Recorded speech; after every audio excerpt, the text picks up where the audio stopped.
Hi guys, welcome to CET Mentors. My name is Ketan, and the major problem that we have in CET as far as verbal is concerned are those 15 marks. Now, my observation has always been that these 15 marks are actually damn easy, doable. You can get it, easy होता है, but we always end up leaving these guys.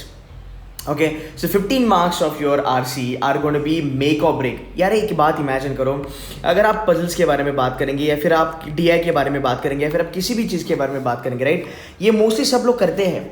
RC एक ऐसा चीज़ है जो यार बहुत सारा लोग करता नहीं है, और करता भी है बच्चा तो भी they are not so attentive towards it, right. Most of the guys आप किससे भी पूछो, लोग बोलेगा यार आरसी तो तुक्का ही मारूंगा, आया तो आया, ना तो ठीक है भगवान भरोसे. But trust me, this is a hidden gem. यहाँ पे आपका स्कोर बन सकता है और अच्छा खासा बन सकता है. नाउ कैसे? The point is what strategy that you have, right, that you will have to read it, you will have to understand it, vocabulary, idioms and all that stuff, right. इसका कोई ज़रूरत नहीं है. What I do is basically this is something I called as जुगाड़. I mean it is kind of a जुगाड़ guys, because this is kind of a जुगाड़ strategy.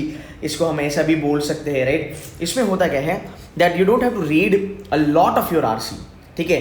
ज़्यादा RC आपको पढ़ना नहीं है, आपको basically RC का क्रक्स समझना है, and on the basis of that you can knock off many questions in your reading comprehension with round about 90 to 100% accuracy.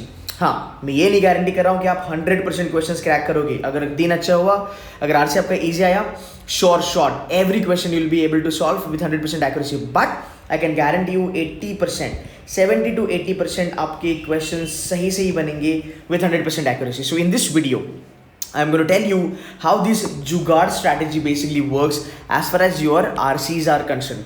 I'm going to give you this one of the handout that we have, and this is one of the CET actual reading comprehension that I've picked up. And when you talk about the level, right, this is going to be the exact level as far as your CET RCs are concerned, because CET RCs are not that tough, to be very honest. उसमें कुछ ऐसे decode नहीं करना पड़ता है आपको. They're like very straightforward.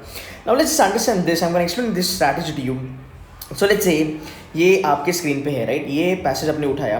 अब यहाँ पे क्या दिया है? Understand this. Unemployment is the problem of every modern nation. The government is not able to ensure a job for everyone. ठीक है, ये समझा? This is the opening. So मैं यहाँ पे खेलता हूँ बेसिकली ओपनिंग एंड क्लोजिंग वाला एक जो मेरा स्ट्रैटेजी है, ठीक है, उसको यहाँ पे आपको फिट करना है. अब देखो यहाँ पे क्या लिखा है, by offering tax rebates and many other facility so they locate. ये नहीं समझा क्या चला, ठीक है. हमने ओपनिंग पढ़ लिया, हमको पता चला कि यस मेरा मेन क्रक्स क्या है, मेरे पैसेज का मेन क्रक्स क्या है कि भाई unemployment is a major problem. Fine, अब थोड़ा और आगे बढ़ते हैं. नाउ इन सेकंड पैसेज देखना, यहाँ पे इन्होंने क्या लिखा है, self employment has none of these drawbacks. यार अब एक बात बताओ, इतना तो हमको पता चलता है, इतनी तो हमारी प्रैक्टिस हो चुकी है कि भाई अगर ये मेरा सेकंड पैराग्राफ है, ये दीज का मतलब क्या होता है? दीज होता है डेमोन्स्ट्रेटिव प्रोनाउन, ठीक है. दीज ड्रॉबैक्स का मतलब क्या? ऊपर हमने कहा किसके बारे में बात करा था? हमने बात करा था अनएम्प्लॉयमेंट के बारे में, बराबर है. फिर अभी ये जो पूरा पैराग्राफ होगा वो क्या होगा? अनएम्प्लॉयमेंट के बारे में इन लोगों ने बिचिंग करा होगा, ठीक है. और फिर नीचे इन लोगों ने कहा होगा कि भाई सेल्फ एम्प्लॉयमेंट में ऐसी प्रॉब्लम नहीं है. तो अभी क्या पता चला आपको? आपका जो पैराग्राफ है this is unemployment versus self employment. इतना चमका, ठीक है. बस इसके आगे पढ़ना जरूरी नहीं है. ये पढ़ने के लिए आपको देना है 2 minute. Now I will show you how can you actually crack questions फटाफट से. बट यहाँ पे और एक प्रॉब्लम है कि अगर मैं पहला क्वेश्चन देखता हूँ, so which of the following is a reason for foreign investment do not strengthen the economies. अबे फॉरेन इन्वेस्टमेंट कहाँ से आया? तब मैंने कहा था कि आपको ओपनिंग और क्लोजिंग देखना है.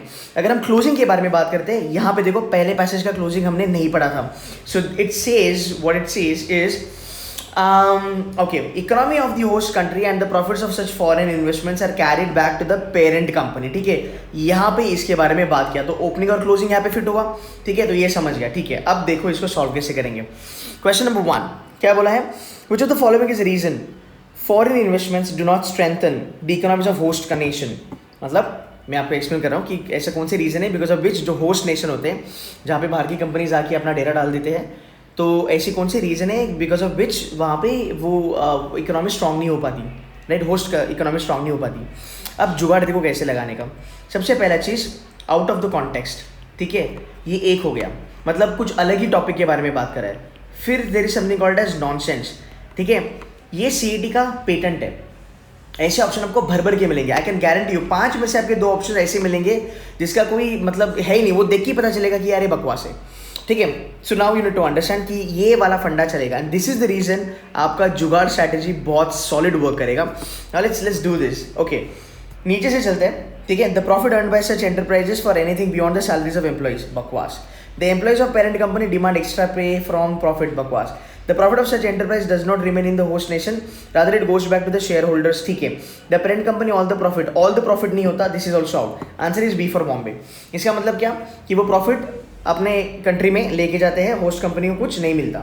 ठीक है. अब देखो टोन ऑफ द पैसेज, इसको भी आप आंसर कर सकते हो. ठीक है. पहली बात अंडरस्टैंड आपका पैसेज किसके बारे में है? अनएम्प्लॉयमेंट. ठीक है.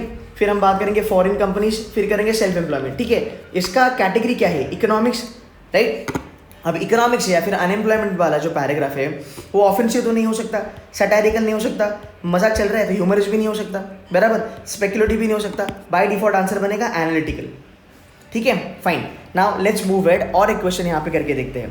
देखो, विच of the following is an advantage that self employment has over industry based employment. यार इसके लिए तो आपको आरसी पढ़ने का जरूरत भी नहीं है. Self employment over industry based employment क्या दिया है देखो. Starting one's own venture is an easy task and needs no investment. बकवास. you need an investment. finances इतने available नहीं होते. self employment makes one master of other people and thus satisfy their need to control others. Others को control करने का need नहीं होता है सेल्फ एम्प्लॉयमेंट वालों का. ये भी आउट. तो आपका आंसर क्या बन गया?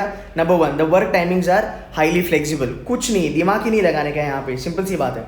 विच of the following may be inferred about self employment. Okay, अब इन्फरेंस आ गया तो प्रॉब्लम आ गई, राइट. इसको भी टैकल कैसे करते हैं मैं आपको बताऊंगा. विच of the following may be inferred about the self employment. Self employed slowly but steadily strengthens the economy of the country. Okay, possible है, होल्ड करो. अब देखते हैं आगे क्या क्या ऑप्शन है. अगले ऑप्शन है self employed checks unemployment. Okay, self employment is slow and unprogressive. ये गलत बोला है, ये नेगेटिव है, दिस इज आउट. तो आपका आंसर बनेगा ए एंड बी. ठीक है. C is bullshit, C is out. अब देखो यहाँ पे अगर आप ऑप्शन देखोगे, ठीक है, यहाँ पे इन लोगों ने क्या दिया है. So A is only B and C only A. ठीक है. अब इसमें आपको ऑप्शन सिलेक्शन कैसे करना है. सी अंडरस्टैंड दिस, एक पैटर्न होता है. ठीक है. एक पैटर्न होता है. जितने भी अभी तक हमने क्वेश्चन करे हैं, सिर्फ इस क्वेश्चन में हमको ये दिख रहा है कि only B and C is the answer. ठीक है. ऑल तो दिखा है, राइट. बट कभी कभी क्या होता है ना, आपके ऑप्शंस जो बनाए जाते हैं they are typically made only for that one particular question. तो ये भी एक जुगाड़ स्ट्रैटेजी का फंडा है. That is the reason B is going to be the answer. You can read this passage. ये ऑलरेडी अवेलेबल है इंटरनेट पे, आप इसको निकाल सकते हो वहाँ से. It's CET passage and you can solve it. आप आंसर्स बराबर ही बैठेंगे. What does the author indicate by the example of a bonsai tree? अब bonsai tree का example क्या है? Did we read the paragraph? No. इसके लिए paragraph पढ़ना पड़ेगा, पर थोड़ा सा common sense लगा सकते हैं. भाई bonsai tree क्या है? I have no idea. But let's look at the option. Okay. When provided the right kind of financial help, poor people can flourish. सही बात है, logic है ये तो. ठीक है. Poor people are as capable as the well-to-do class. Okay, ये भी logic है भाई. ठीक है. Poor people are intolerant. बकवास. Answer has to be A and B and I can guarantee you यहाँ पे भी ओनली ए एंड बी मिलेगा आपको. मिल गया. ठीक है. ये बन गया आपका आंसर. समझा. ठीक है. ये ऊपर भी मिला, ये नीचे भी मिला. ठीक है. Now let's move it. Let's do the another question now. The author claims that self employment is tailor made. अब ये जो क्वेश्चन है ना, इसको मैं हाथ नहीं लगाऊंगा. क्यों? बिकॉज यार ये इन्वर्टेड कॉमा में आया है. इसके लिए you will have to read and read. तो टाइम बर्बाद नहीं करते हैं, आगे चलते हैं. ठीक है. आगे देखो. Number 7, which of the following outweighs मतलब थोड़ा बढ़ के, outweighs the employment benefits that foreign industrialist bring. इसका मतलब है फॉरेन इंडस्ट्रियलिस्ट जो है वो तो आपका एम्प्लॉयमेंट का बेनिफिट तो देते ही आपको, पर ये जो बेनिफिट है इससे बढ़ के और क्या क्या होता है. ठीक है. तो इसके बारे में बात करते हैं. ठीक है. Huge industry setup bye them cause environmental pollution. Outweighs का मतलब ये भी हो सकता है कि यार एम्प्लॉयमेंट बेनिफिट तो मिलता है, पर लेट्स से एक जगह पे बेनिफिट है और एक जगह पे नुकसान है. So you have a profit यहाँ पे एंड एक जगह पे लॉस है, समथिंग लाइक दैट. ठीक है. Now let's do the option elimination. यहाँ पे क्या होगा, नीचे से चलते हैं. They practice discrimination on grounds of gender. Bullshit, nonsense. They manufacture products that have no market. Nonsense. They evade many taxes that could be source of revenue for the host nation. No, they cannot evade the taxes, right? Taxes come, they cannot evade the taxes. So this cannot be possible. थोड़ा सा common sense. They employ more people belonging to their native. कुछ भी, right? Huge industry is set up. जुगाड़ है, right? Now I'm not telling you that you will gonna get the exact correct answer. मैं क्या कह रहा हूँ, अब जुगाड़ लगा के we can get close to the answer, right? अभी तक 7 questions अपने हुए हैं. Let's do one more question quickly. Which of the following may be an appropriate title? ये पेटेंट है CET का और ये बहुत सारे इसमें दिखता है. ठीक है. अभी टाइटल के बारे में बात करेंगे. Let's look at what all options that we have. ठीक है. I always start from नीचे से, मतलब it's like bottoms up approach is always good. It's always good. Bottoms up approach is always good to get the option elimination फटाफट. ठीक है. Title के बारे में बात करिए. Role of self employment in battling unemployment and eradication of poverty. Okay, I'll hold it. How is poverty linked to conventional employment? Okay, limitation of industrial employment. Various strategies and approaches to eradicating poverty. अच्छा, ये थोड़ा सा ये tough लग रहा है. Addressing conventional employment in developed countries, ये तो होने से रहा. This is something I'm gonna knock off. ठीक है. Varied strategies and approaches. Strategy कुछ नहीं था. Limitation of industrial employment नहीं. How is poverty linked to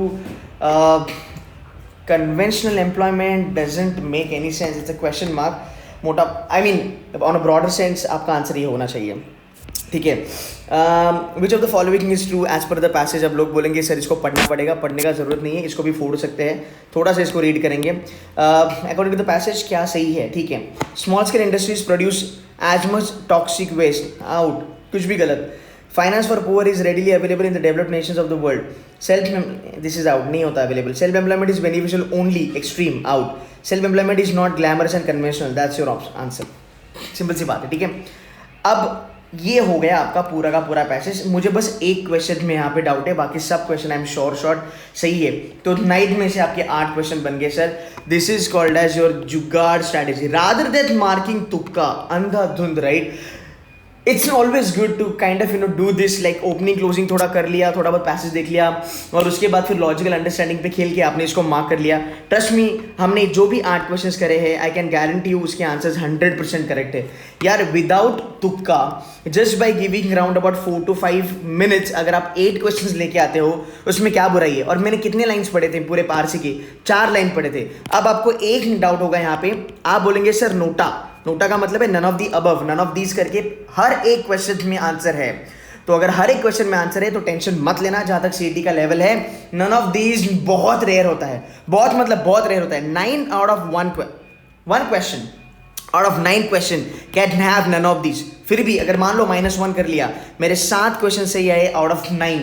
7/9 is a great accuracy. That's 77 goddamn%. उससे भी ज़्यादा 11.11 पकड़ेंगे तो राइट. तो 77% एक्यूरेसी अगर आपकी है मतलब you are rocking. So this is my jugaad method. This is one method. ऐसे बहुत सारे methods है right. So I will be kind of giving you guys 3 strategies for RC.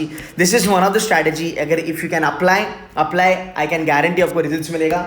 Day पे रिजल्ट शॉर्ट मिलेगा. मॉक्स में करके देखो, मॉक्स में तो मिलना ही मिलना है. जो मेरे C2C के बच्चे हैं, आपके लॉगिन आईडी में ये ऑलरेडी डाला है हमने. आपके ऑनलाइन वर्कशॉप, जो कल मेरा वर्कशॉप हुआ था वो भी मैंने आपके डैशबोर्ड में ऑलरेडी हमने अपलोड कर दिया है. वहाँ पे ज़्यादा स्ट्रैटेजीज आपको मिलेगी. तो ये jugaad strategy can work very smoothly to get maximum marks by spending minimum time on reading comprehension. जो बाकी सब बच्चे एरिया ऐसा है जो बाकी सब बच्चे छोड़ते हैं, आप उठाओगे आपका फायदा होगा. So guys, this is from my side. I hope you like this strategy. Do apply and let me know the feedback and kindly like and share this video. Thank you so much.